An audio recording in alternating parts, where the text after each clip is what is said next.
अब ये सवाल है, ये सवाल अपने आप में बहुत मुश्किल सवाल है, लेकिन हम आपको सिखाते हैं कि इस सवालों को कैसे सॉल्व करते हैं। ठीक है, चलिए देखते हैं क्या दिया हुआ है यहाँ पे। If angle C F is the angle bisector.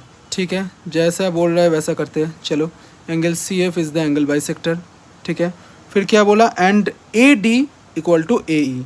ठीक है, A D equal to A E हो गया। Angle B equal to 80 degree, angle B 80 degree ले लिया हमने। Then find out angle C F E. इस वाले एंगल को पूछा है हमने, सी एफ ई ये वाला पूछा है। ठीक है, ये अगर एंगल बाइसेक्टर है, सेम एंगल होगा ये।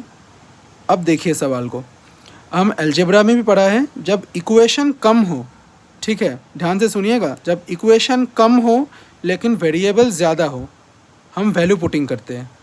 यहाँ भी करते हैं वैल्यू पुटिंग। क्या दिया हुआ है, वैल्यू दिया हुआ है 80 एंगल बी का, और यहाँ पे कितने सारे वेरिएबल्स है देखिए, ए है, डी, ई, एफ, सी, बी, बहुत सारे वेरिएबल्स है। हम 0 0 कर देते हैं इस एंगल को, ये भी 0, एंगल बाइसेक्टर है ना, फिर ये भी 0। आप बोल रहे होगे कि एंगल 0 हो सकता है, हाँ ये बिल्कुल हो सकता है। हम सिखाते हैं आपको कि कैसे होता है।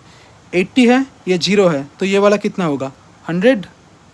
ये 100 होगा ना, ये पूरा ट्रायंगल है, ये 100 है, ये 80 है, ये दोनों हो जाएगा क्या, 0। टोटल हो गया ना 180।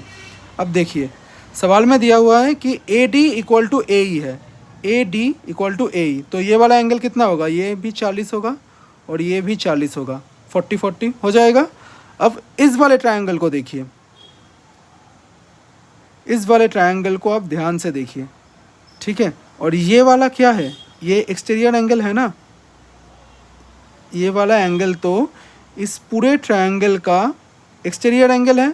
और हमने ये तो पढ़ा ही है कि दोनों इंटीरियर एंगल का सम एक्सटीरियर एंगल के बराबर होगा।